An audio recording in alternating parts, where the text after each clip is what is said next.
The Empress and the noble consort actually came to blows in the imperial garden over a tiny piece of fresh cream cake I had made. Can you imagine it? Even the phoenix robe, the very symbol of the Empress's dignity, was torn at the sleeve before half the palace. The emperor arrived in a storm of fury, ready to punish everyone involved. Then he tasted one bite of my dessert. In the space of a heartbeat, his wrath vanished, and he broke precedent to appoint me a fifth-rank mistress of the imperial kitchens. Who in the entire palace could have guessed it? This treacherous inner court, where a careless step could cost a life, was conquered by one woman from another age and a single little cake. Hey everyone, it is Xiao Yu. Today's story takes us deep inside an imperial palace where even the kitchen has its own dangers, secrets, and unexpected turns. So without further ado, let's begin our story. Pain throbbed at my temples. The acrid smoke of cheap firewood flooded my nose, mixed with the sour reek of kitchen slops. My eyes flew open. Gone were the gleaming counters and the flawless kitchens of my former life. All I saw were cracked mud walls blackened by years of smoke. When I lowered my gaze, a pair of hands roughened by decades over the wok were braced against the freezing blue bricks beneath me. Master Li, wake up. Please, Steward Chang smashed every bowl of bird's nest porridge sent back from the Hall of Mental Cultivation. He is prowling the kitchens right now looking for someone to blame. A young kitchen maid in a coarse vest was shaking my arm with both hands. 2 streaks of soot marked her cheeks, and tears were already gathering in her eyes. Her name was Qing Yu. Memories crashed through my mind like a breaking tide. I understood at once. I had crossed into another age. Once, I had stood at the summit of the culinary world, a head chef whose word ruled the kitchen. Now I had become Li Jiwei, an unprotected, soft-spoken cook in the imperial kitchens of Great Qian, the sort of woman everyone used when they needed a scapegoat. I had barely managed to rise when the rickety wooden door of the side room flew inward beneath a savage kick. Chang Mengui, chief eunuch of the imperial kitchens, swept in wearing dark crimson robes, one finger delicately raised. Beneath the dim oil lamps, the jade thumb ring on his hand gleamed an ugly green. 2 broad-shouldered attendants followed behind him, grim as underworld wardens. Li woman, spare this servant your corpse play. Chang Mengui's voice scraped through the room like rusted iron across a pan. His Majesty flew into a rage at court today and sent back his meal. That black chicken broth with codonopsis was named by His Majesty himself as greasy, rank, and impossible to swallow. Now the whole imperial kitchen may be punished because of you, and you still have the shamelessness to lie there. My eyes drifted over the broken porcelain and the pitiful chicken bones scattered across the floor. Inwardly, I laughed. That broth had been Chang Mengui's doing from the beginning. To line his own sleeves with silver, he had replaced proper fowl with a scrawny bird that should never have entered an imperial kitchen. Then forced the former Li Jiwei to put her name on the dish, because she had no patron to defend her. The poor woman had been timid enough to be frightened out of her wits by the false charge. Her body had failed, and I had awakened inside it. I rose slowly and brushed the dust from my skirt with deliberate care. A lifetime of command in the kitchen had been carved into my bones. I met his eyes without flinching. My voice was calm, neither loud nor soft, but every word landed like a knife set squarely on a board. Steward Chang, mind what you say. The broth was prepared according to your instructions, and the fire never strayed by so much as a breath. His Majesty is weary, and his stomach has grown cold and weak. What offended him was the heaviness of the dish, not my handling of it. Chang Mengui froze. He had likely never imagined that Li Jiwei, who once swallowed every insult without a murmur, would dare answer him before witnesses. His face hardened. This servant has no patience for your learned babble. His Majesty has scarcely tasted food for months. Her Majesty the Empress has spoken. If tomorrow's midday meal still fails to restore his appetite, everyone in these kitchens will answer for it with their lives. He dusted one sleeve, his gaze venomous as a viper's. Since you claim such wisdom, Li woman, you will cook His Majesty's meal tomorrow. If he refuses it again, the Punishment Bureau will teach you what insolence costs. With that, He snapped his sleeve and swaggered away with his men. Master Lai, what are we to do? Qing Yu trembled from head to foot. His Majesty has had no appetite for months. The imperial physicians can find no illness, and even famous cooks summoned from beyond the palace walls have failed to please him. Steward Chang is plainly trying to make you his sacrificial lamb. Enough tears. Go wash your face. I walked to the chopping block, picked up a cleaver, and weighed it in my palm. I have spent my life feeding people, I know this much. His Majesty's trouble is not some mysterious curse. Years of sleepless labor and unending burdens have knotted his stomach shut, and the palace keeps serving him rich sauces, heavy fats, and mountains of delicacies simply because they look costly. It is no wonder his stomach rebels. A common bowl of light fare would never stir the pampered tongue of Xiao Jingshuan, Emperor of Great Qian, yet another nourishing tonic would only deepen the trouble. I needed one dish with overwhelming savor and layer upon layer of flavor, something fragrant enough to batter down the gates of his appetite. Qing Yu, who guards the dried goods storehouse now, I asked. Steward Chang's godson, Xiao Changzi. But everyone fears tomorrow's punishment. The whole kitchen is in a panic, and the guards have grown careless tonight. Bring what we need, you are coming with me. I rolled up my sleeves, my gaze sharpening. If heaven had put a ladle back into these hands, then my life would belong to no one but me. Deep into the night, 2 eunuchs slept against the pillars outside the storehouse. Qing Yu and I slipped past them without a sound. Beneath the weak moonlight, the senses I had honed through a lifetime of cooking came alive at once. I shoved aside several chests of poor bird's nest, treated with harsh preservative powders. Then, in a dusty corner, I found what I wanted, buried like forgotten treasure. There were fine dried abalones edged with a pale bloom superior fish, maw riddled with even pores, and several aged hams carrying the deep savory perfume that only time could give. All of it had been cast aside because the colors were not bright or pretty enough to impress fools like Cheng Mengui. Such ingredients had been judged inferior and left to gather dust a crime against the kitchen. Master Li, Qing Yu whispered, "What can you possibly make from things this dry and hard?" "A jar of salvation," I said, "one good enough to keep our heads where they belong." Back at the stove, I ordered Qing Yu to fetch the driest mulberry wood, the kind that burned clean with scarcely a thread of smoke. This dish demanded ruthless precision from the fire. I soaked the abalone again and again in warm water, rubbing away the grit along the edges with my fingertips before setting it to braise over the gentlest flame. The fish maw went into warm oil until every pore opened, ready to drink in the soul of the broth. For the stock, I cast aside the fatty ducks favored by the palace cooks. Instead, I chose an old free-roaming hen, excellent dried scallops, and the aged ham after trimming away its stale outer fat. A hard flame first. A brief blanching to cleanse every trace of rankness. My hands moved without thought. The angle of the knife, the turn of my wrist, the rise and fall of the fire were old instincts, awakened whole. Aunt's every ingredient was spotless. I arranged them in a clean purple clay jar as carefully as a jeweler setting precious stones. At the bottom went the abalone and ham, sturdy enough for the long braise and rich enough to build the foundation. Above them lay fish maw and tendon to drink in the broth. At the top, I nestled pigeon eggs and fragrant mushrooms. Then I poured in a generous bowl of well-aged Shaoxing wine.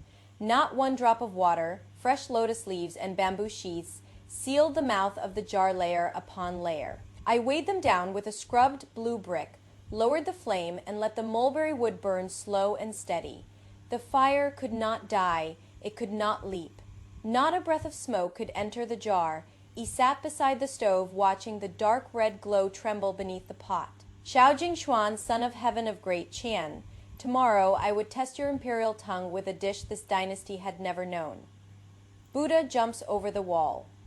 By the 4th watch, the purple clay jar murmured softly over the banked fire. The lotus leaves imprisoned nearly all the fragrance. Only the faintest thread of salty, meaty sweetness escaped through a crack beneath the brick, teasing the senses like a hook hidden beneath silk. Cheng Mengui entered the side kitchen, lifting his robe above the floor. His eyes were webbed with red. Li woman opened the jar. He covered his nose with a handkerchief and stared at the plain, soot-dulled vessel in disgust. The imperial food chest is waiting outside. That miserable clay pot of yours is not even steaming.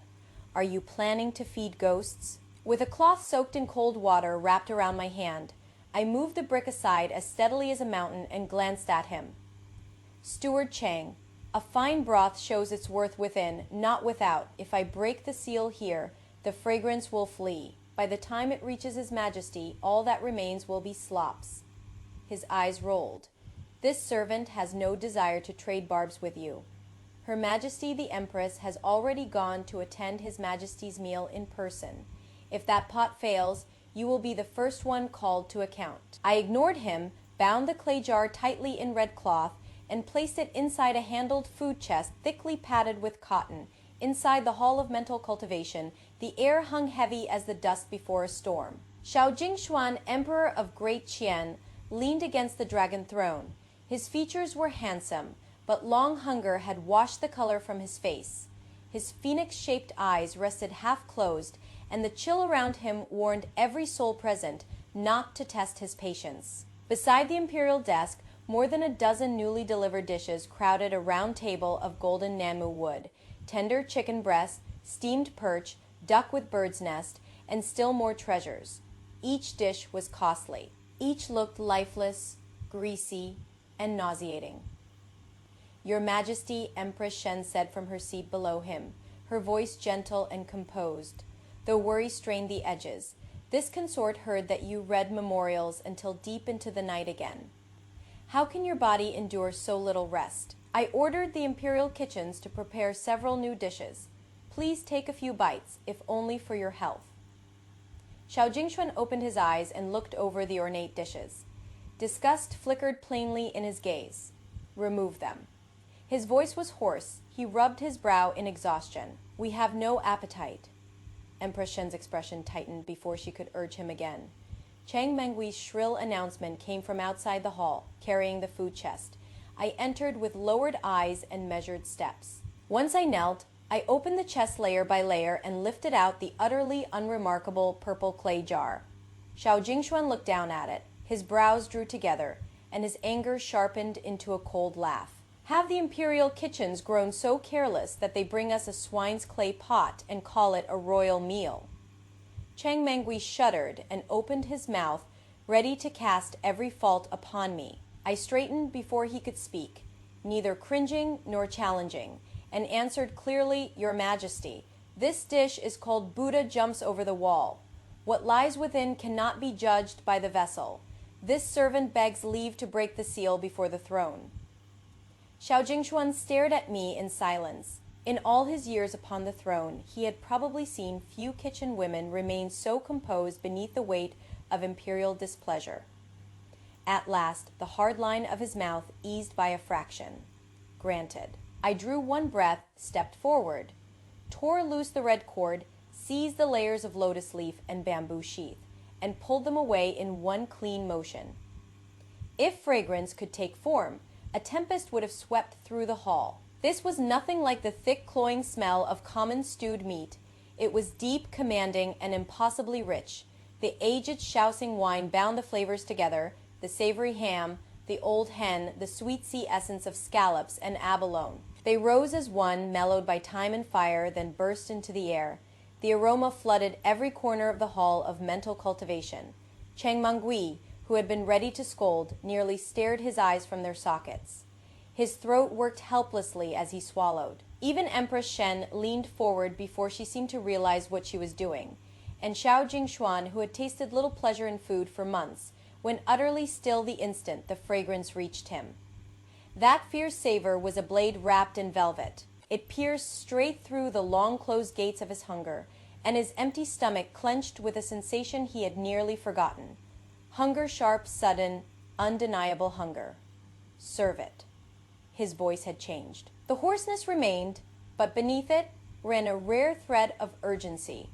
Wang Fuhai, chief eunuch of the imperial presence, understood at once. He stepped forward, spooned a little broth into a white jade bowl with a silver spoon, tasted it for safety himself, then carefully placed it before the emperor.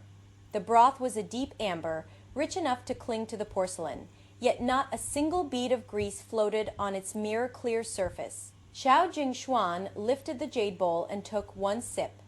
The flavor unfolded across his tongue in waves.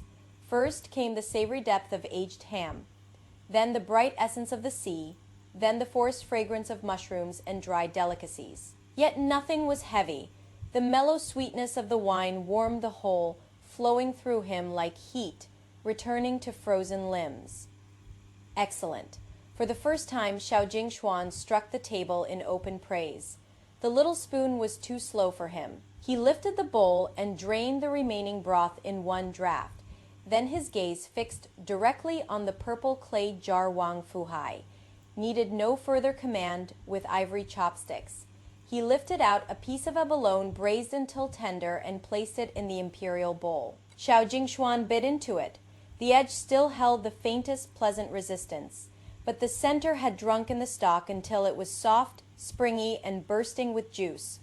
Then came the fish maw, melting on the tongue with a richness that seemed almost impossible. The entire hall fell so silent that a pin might have been heard striking the floor.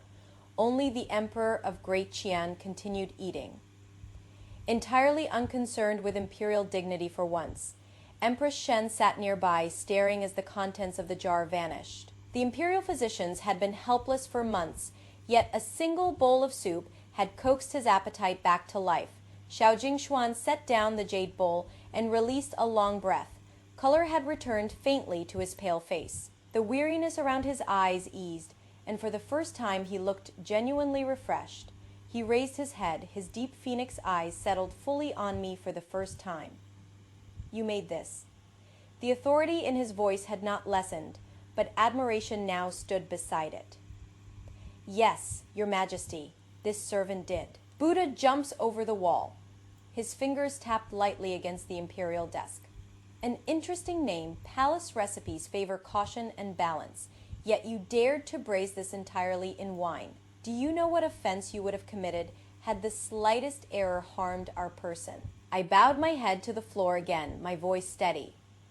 Your Majesty, a physician chooses medicine according to the illness. A cook must do the same with food.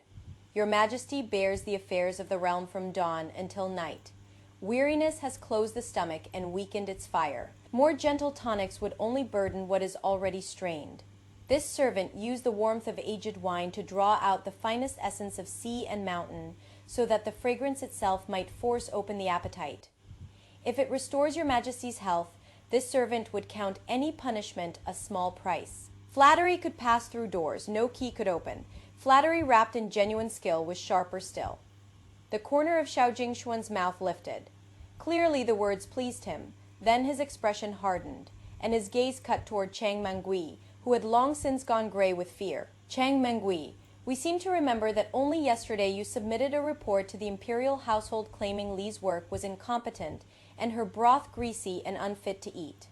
Chang Mengui dropped to his knees so hard his forehead struck the floor. This servant deserves punishment.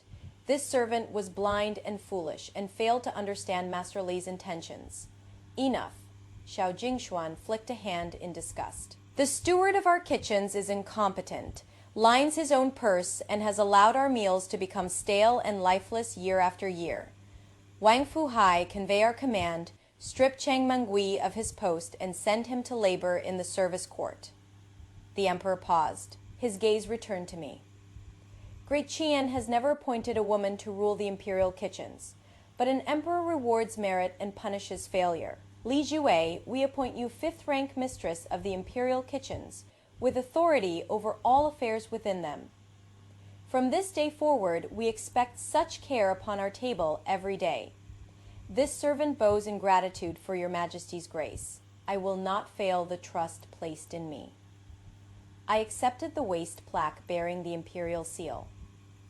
As I rose, I watched Chang Mengui being dragged away by the guards, his former arrogance gone without a trace. The inner palace was more merciless than any kitchen I had ruled in my former life. Yet true skill was true skill. Give me a knife, a flame, and a stove, and I would make the ground beneath it mine. that very afternoon, dressed in the robes of a fifth-rank mistress of the imperial kitchens. I returned with Qingyu at my side. Everything had changed. The cooks and stewards who once mocked me with held ingredients and sneered behind my back now knelt in rows across the floor, not daring to breathe too loudly. Chang Mengui's godson, Xiao Changzi, knelt at the very front, trembling like a quail in winter. Rise. I took the head seat, lifted the tea Qingyu had poured, and skimmed the leaves with the lid without drinking. Everyone stumbled to their feet and stood with lowered heads. Not one soul volunteered to speak. Xiao Changzi. I set down the cup. The clear click of porcelain sounded unnaturally loud in the silent kitchen. Yes, mistress. This servant awaits your command. He scrambled forward and pressed himself to the floor near my feet.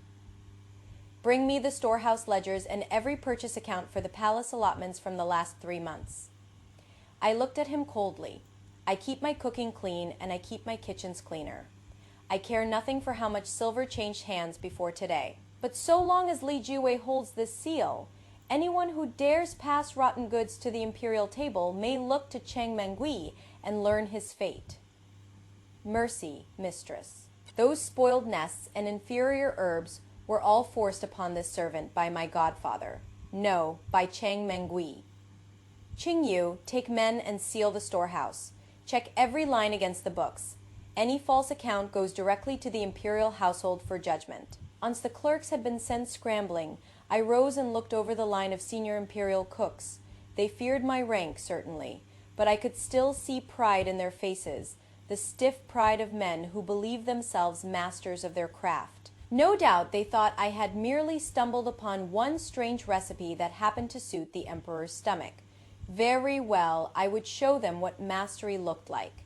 With a cold smile, I crossed to the chopping block and picked up a heavy black iron cleaver. This body was no longer young, but I had been quietly loosening the wrists and fingers for days. The knife work of my former life had returned to me completely. I reached into a basin of clear water, lifted a block of delicate silken tofu, and tossed it into the air. Steel flashed. The blade became a net of cold light. Tock, tock, tock, tock, tock. The strokes fell as fast as summer rain. A heartbeat later, the tofu dropped into a second basin of water. I slipped one hand beneath the surface and stirred gently. The square block opened like a white chrysanthemum, then loosened into countless silken threads. Each strand was finer than hair. Not one had broken. Wenzi tofuin. My former world, it was a trial reserved for cooks with extraordinary knife skill. To the imperial chefs of Great Qian, it looked like sorcery. A single sharp intake of breath swept through the kitchen. The senior chefs who had stood so stiff-backed moments ago went pale. One after another, they dropped to their knees. We submit to Mistress Li's command. We will serve without divided loyalty. Good. I laid the black iron cleaver flat against the board. Scrub this kitchen until not a trace of old grease remains. Qingyu, prepare fine flour, fresh cow's milk, newly laid eggs, and white sugar. Tomorrow we will send the ladies of the inner palace a new offering. Securing the emperor's appetite was not enough. The inner court was a viper's nest, and the struggle between Empress Shen and noble consort Murong could become a hidden blade at my back at any moment. Fortunately, there were weaknesses easier to reach than power. Sweet things had undone proud ladies in every age at first. Light the next morning, a rich fragrance unlike anything the palace had known drifted from the small private kitchen at the rear of the imperial kitchens. Master, this pastry you call cake truly needs no old starter, no lard at all. Qingyu and two sturdy kitchen hands took turns furiously whisking egg whites with a bundle of fine bamboo rods. Sweat ran down their faces as they stared at the bowl in disbelief. I was folding flour sifted 3 times into a beaten yolk mixture with a wooden spatula. My hand moved lightly but quickly. Old starter gives a sour edge and lard makes a cake heavy. This one rises because we beat air into the egg whites. Then let heat make that trapped air swell work quickly. Lose the air and the cake dies. Without the ovens I had once known, producing a light cake demanded absolute command of heat. I had Qingyu arranged scrubbed, empty duck eggshells upright in a thick earthenware pot. We brushed their insides with the thinnest film of cooked vegetable oil, then poured in the satin-smooth batter until each shell was 4/5 full. I removed most of the charcoal and set the earthenware pot inside a larger iron vessel whose seams had been sealed with yellow clay. The cake would bake by trapped heat, with no direct flame touching it. Remember, the mulberry charcoal must not flare. Only the resting heat should bake them slowly. Too hot, and the outside burns while the heart stays raw; too cold, and the batter collapses. I judged the heat with nothing but my palm laid against the lid. More than half an hour later, the pure fragrance of egg and milk overwhelmed every trace of smoke in the kitchen. When I lifted the lid, pale gold cakes had risen proudly from the duck eggshells. Their tops were delicately cracked, revealing interiors as soft and airy as cloud. It smells heavenly. Several cooks nearby were swallowing hard. That is only the frame, I said. Now comes the soul. I drew over a basin of fresh milk delivered overnight from the Warm Spring estate at Shaotang Mountain. A thick layer of rich cream had risen across the top. No one in this age had yet discovered what vigorous beating could do to cream. I took the bamboo whisk and worked my wrist hard. The rods blurred. With each rhythmic strike, air entered the fat. The pale liquid thickened, whitened, and finally became a soft mass like newly fallen winter snow, fragrant and sweet. Using a thin bamboo blade, I spread the cream smoothly over each soft cake. On top, I placed a single red cherry lightly glazed with honey, white, gold, and crimson together made the tiny pastry look fit for a jewel box. Qingyu set them on cloisonne trays laid over crushed ice. One to Kunming Palace for Empress Shen, one to Yikun Palace for noble consort Murong.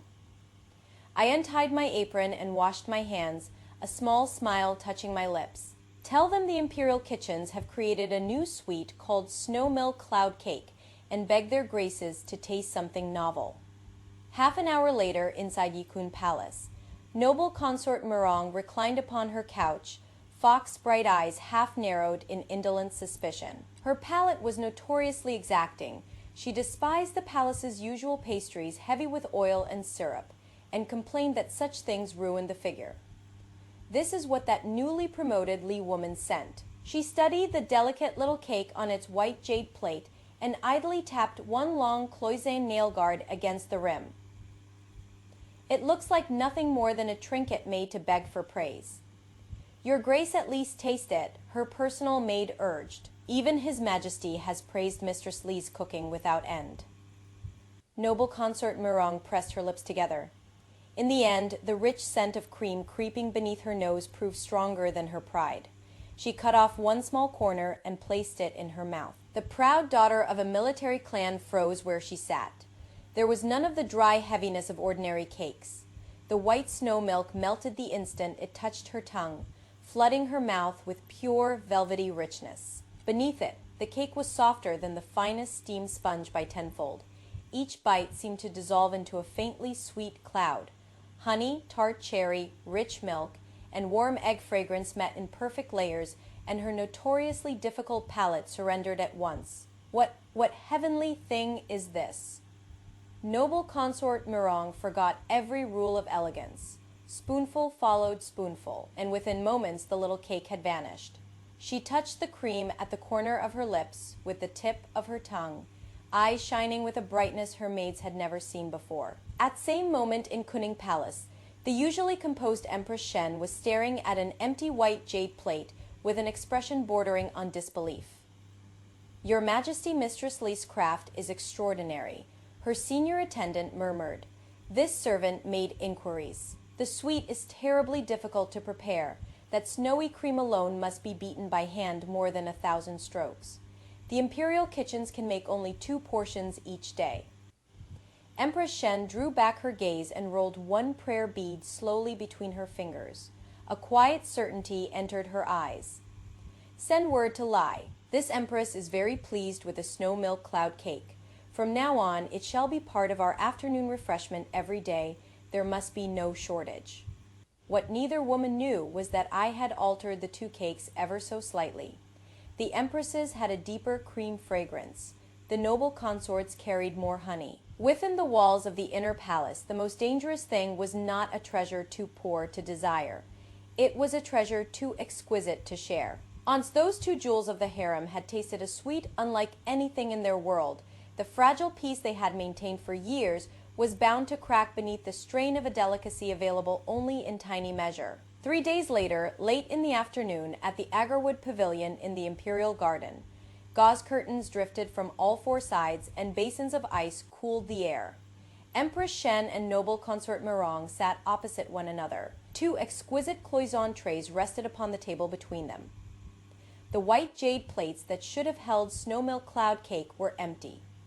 Qingyu knelt outside the pavilion, head lowered, scarcely daring to breathe. Mistress Li, Empress Shen said, holding a celadon teacup. There was no anger in her voice, yet the authority of the central palace pressed down upon everyone present. This empress gave clear instructions yesterday. Snow milk cloud cake is to be part of our daily portion. What performance is this today? Why was Kunning Palace sent only half the proper share without even the cherry upon it? Wearing the formal robes of my fifth rank office, I stood calmly below the steps and bowed. Your Majesty, this servant would never dare neglect Kunning Palace. The fresh milk used in the snow milk cloud cake must be brought each dawn by fast horse from Xiaotang Mountain. Yesterday, the dairy cattle at the estate were frightened, and the cream they yielded was less than half the usual amount. I exhausted every method I knew and could barely make this one plate. If I had sent all of it to Kunning Palace, then noble consort Mirong at Yikun Palace. Li Jiwei, what exactly are you implying? Before I could finish. Noble consort Mirong's brows shot upward. She slapped the Namu table, rattling every cup upon it. So the Empress receives half, and this noble consort deserves not even the shadow of a crumb. I heard that at first light you carried every piece that remained straight to Kunning Palace. Tell me, in your eyes, does palace law mean serving one mistress and letting the rest go hungry? Noble consort, guard your tongue. Empress Shen set down her cup and lifted her gaze, cool with the contempt of a woman born to one of the great houses. Mistress Ai follows rank and palace allotment. Naturally, the central palace comes first. If the noble consort feels wronged, you may complain to His Majesty. We shall see whether he values the rights of the court or your private favor more highly. The words struck precisely where they would hurt most. Noble consort Mirong had long relied upon her military clan and the emperor's affection. She was accustomed to getting her way. Now even her favorite suite had been placed beneath the empress's rank. Her temper had never been made for swallowing humiliation. Rights? She rose in one sharp movement. You hide behind allotments while taking what belongs to me, and call it dignity. What splendid authority your Majesty displays. I waited a full hour in Yikun Palace for that cake today. Had I not found you here in the garden, I would never have known the Empress could stoop to intercepting another woman's food. Empress Shen's face darkened completely. With one hand resting on her attendant's arm, she stood. Mirong, you are insolent, shouting in the imperial garden like a market woman. Have you forgotten every scrap of decorum owed by an imperial consort? Decorum? Then today I shall show your Majesty what decorum looks like. Noble consort Mirong had gone beyond reason. She shoved aside the attendant who tried to restrain her and reached sharp nail guards first for the last half plate of cake beside the Empress. Empress Shen moved by instinct to block her. Their sleeves tangled Riep silk tore with a sound sharp enough to stop every breath in the pavilion. The sleeve of the Empress's phoenix robe, the garment that embodied the dignity of the central palace, had been slashed open by noble consort Mirong's jeweled nail guard. Your Majesty! The maids of Kunning Palace cried out together. Yikun Palace dares lay hands upon the Empress. Empress Shen shook with fury. She pointed at noble consort Mirong but could not force out a word. Noble consort Mirong stared at the torn sleeve and faltered for one brief instant. Then pride stiffened her chin again. It is only a robe. This noble consort can repay Her Majesty with 10. But I did not get my cake today, and I see no reason anyone else should enjoy peace. The two sides drew taut as bowstrings, one breath from turning the pavilion into open chaos, when a low voice rang from beyond the gauze curtains, grave with barely leashed fury. "Have you made enough of a spectacle?" No one had noticed when the imperial palanquin arrived outside the pavilion. Xiao Jingshuan stood below the steps, his handsome face dark as a thunderhead. A storm churned in his deep phoenix eyes. His Majesty. In an instant, the consorts and maids who had been bristling at one another dropped to their knees. Silence swallowed the agarwood pavilion until the only sound left was the slow dripping of melting ice. Xiao Jingshuan strode inside. His gaze passed over the torn sleeve of Empress Shen, then noble consort Mirong's stubborn face, and finally settled upon the two empty plates on the table. The Empress of Great Qian and an imperial noble consort, clawing and quarreling in the imperial garden over a mouthful of sweetmeat like fishwives in an alley. His voice was very low. That made it worse. "Where have you cast the dignity of the imperial house?" Empress Shen went white and bent to the floor. "This consort knows her fault. I beg your Majesty's punishment." Noble consort Mirong bit her lip. Humiliation burned across her face, but she too could only lower her head. Then Xiao Jingshuan turned sharply. His gaze found me in the corner where I had been keeping as still and harmless as a kitchen mouse. "Mistress Lai." His tone revealed nothing. "Your snow milk cloud cake possesses remarkable power indeed. It can awaken our appetite and create a scandal unseen in our harem for 100 years. Tell us, what punishment do you deserve?" I drew a slow breath, placed both hands flat upon the blue bricks, and bowed until my forehead touched the floor. Everything depended on the next few words. I had been preparing for precisely this moment. "This servant is guilty. I failed to foresee that the scarcity of the ingredients would create resentment between their graces and bring needless vexation upon your Majesty." My voice carried clearly through the silent pavilion. "Yet, this servant cannot help but think that both ladies have seen rarer jewels and tasted finer delicacies than most people could imagine. Snow milk cloud cake may be new, but had your Majesty not praised this servant's cooking first, I doubt either lady would have valued it so greatly." Xiao Jingshuan's eyes narrowed. A measure of the fury in them quietly faded. He was far too perceptive to miss my meaning. Were they truly fighting over a cake? Of course not. They were fighting over something touched by imperial favor.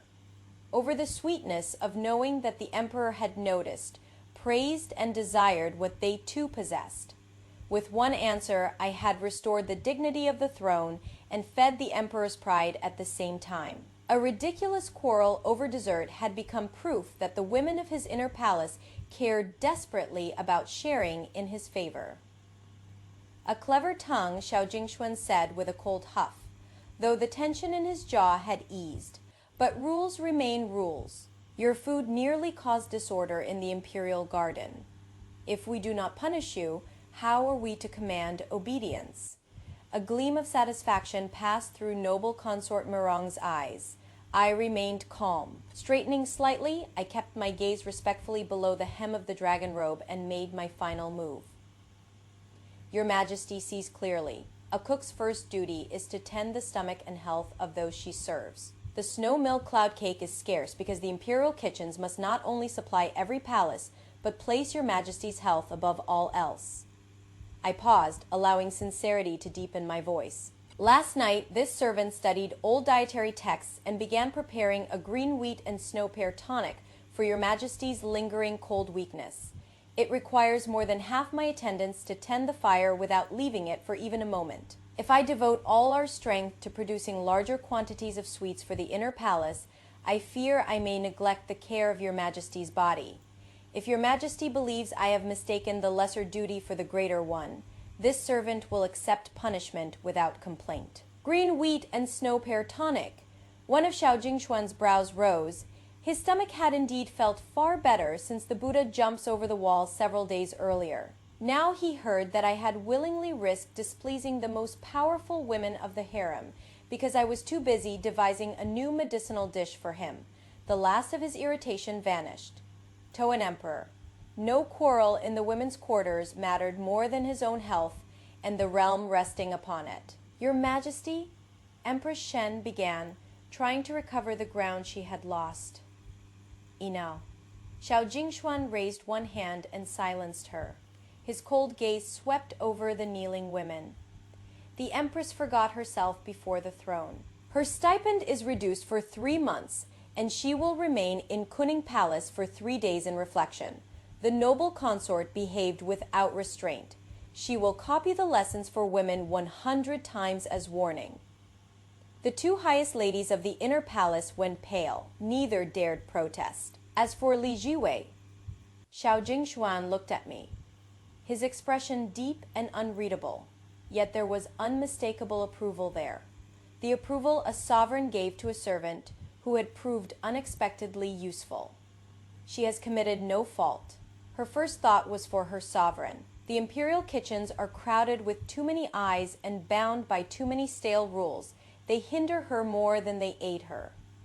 He turned to Wang Fuhai. Convey our decree. Clear the western side of the Hall of Mental Cultivation's side court and establish a special imperial kitchen there. From this day onward, Li Jiwei will answer neither to the imperial household nor to any other palace office. She answers to us alone. All ingredients and silver she requires shall be supplied directly from the privy treasury. This servant bows in gratitude for your Majesty's boundless grace. I performed the full bow with perfect decorum while joy thundered through my chest. A kitchen of my own. Nothing like it had ever existed in Great Qian. It meant I had stepped cleanly out of the harem's whirlpool of schemes. More importantly, it gave me the strongest protection a palace servant could possess. From now on, anyone who tampered with my stove or ingredients would not merely be plotting against a cook. They would be gambling with the emperor's health. 3 days later, the special imperial kitchen was complete. New brass stoves gleamed beneath the eaves. Clear spring water was channeled directly from Xiaotang Mountain. The storerooms overflowed with the finest treasures of mountain forest, river, and sea. Qingyu now wore the neat clothes of a proper kitchen steward and beamed as she counted jars of spice. Master, our special imperial kitchen carries such weight. Now even the stewards of the imperial household call me Lady Qingyu, with perfect manners when they see me. Her eyes curved into crescents as she laughed. I was trimming a costly cut of meat with a fine boning knife. The blade slipped through tendon and flesh in smooth, practiced strokes. Splendor is for other people to admire. Our foundation is still this knife and that stove. His Majesty's palate grows sharper by the day from now on. Every step we take is across thin ice. As I spoke, footsteps sounded outside. Wang Fuhai, chief eunuch of the imperial presence, entered in person carrying a carved red lacquer box. His face wore a smile of almost fatherly warmth. Mistress Li, this servant has come to offer congratulations. He bowed just enough to show respect without losing his own station. His Majesty has only just finished reading the day's military memorials and was already asking whether you had devised anything fresh and pleasing for the palate. He also ordered the Privy Treasury to send you this newly arrived cloud brocade from Jiangyan, so that you might have several suitable robes made for the season. I set down my knife, accepted the box, and slipped a heavy horseshoe-shaped silver ingot into his hand with a restrained smile.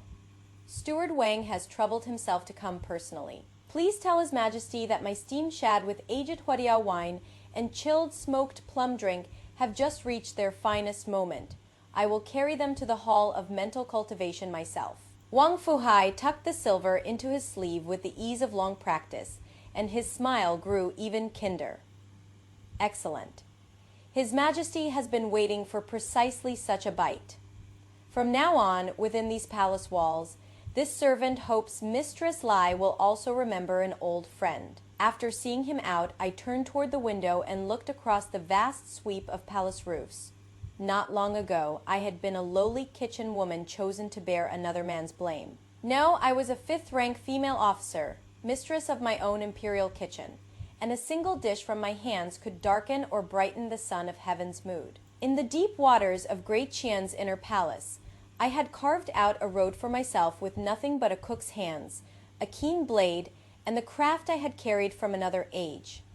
The emperor's favor was my blade, me cooking was my shield, and the legend of Great Qian's imperial table had only just begun. I have to admit, there is something almost absurdly satisfying about watching 2 of the most powerful women in the palace nearly destroy years of dignity, over a piece of cream cake. But of course, the cake was never really the point. They were fighting over attention, status, favor, and the fear of being the one who received less. That little dessert simply gave all those hidden emotions somewhere to explode. And that, to me, is one of the most interesting parts of Li Jiwei's story. She enters a world where almost everyone has something she does not. Some have noble families, some have titles, some have money, connections, or the emperor's favor. At the beginning, Li Jiwei has none of those things. She is the easiest person in the kitchen to sacrifice, because everyone assumes she has no way to fight back. That is probably the first lesson this story leaves behind.